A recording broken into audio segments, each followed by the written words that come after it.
Bonjour. L'ensemble des synthèses 2022 des reliquats azotés réalisés pour chaque département des Hauts-de-France est maintenant disponible.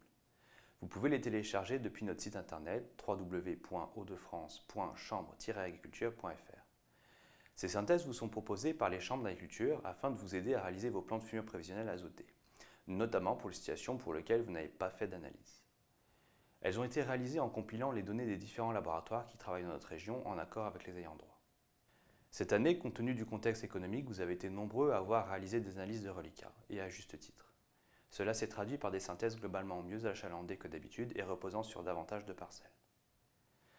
J'en profite pour vous rappeler que pour les cultures implantées tardivement, telles que le maïs, il est encore temps de réaliser des reliquats du moment qu'aucun apport d'azote minéral ou organique n'a été fait. L'idéal théorique étant de faire ces analyses au plus proche de la date d'apport de l'azote afin de prendre en compte ce que la plante aura effectivement à disposition. Les valeurs de reliquats azotés mesurées en sorteur d'hiver résultent essentiellement de l'effet combiné des conditions climatiques, de la nature du précédent cultural, de la gestion des résidus du précédent, de l'éventuel couvert en place, de la nature du sol et bien sûr des apports organiques le cas échéant.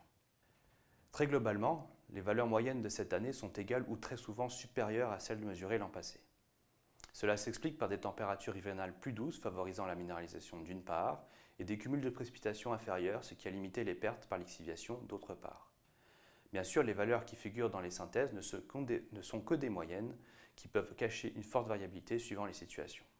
Une particularité est observée dans l'Aisne pour les sols de sable. Habituellement, dans ces sols qui ont un plus faible potentiel de minéralisation et qui sont plus sensibles à la lixiviation, les reliquats sont plus faibles qu'en sol limoneux, avec un écart d'une vingtaine d'unités.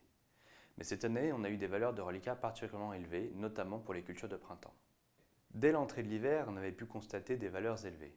C'était notamment le cas au niveau du bac de Laon, qui est majoritairement concerné par ces sols filtrants, avec une médiane autour de 134 kg d'azote hectare à comparer aux 73 kg d'azote hectare sur l'ensemble du département.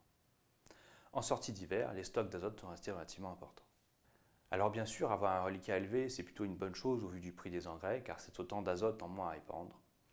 Une fois la dose d'azote totale déterminée, il restera à décider du fractionnement afin de maximiser l'efficience des engrais, en tenant compte notamment des conditions climatiques et des formes d'engrais. Enfin, pour optimiser ces apports, il ne faudra pas hésiter à utiliser des outils de pilotage.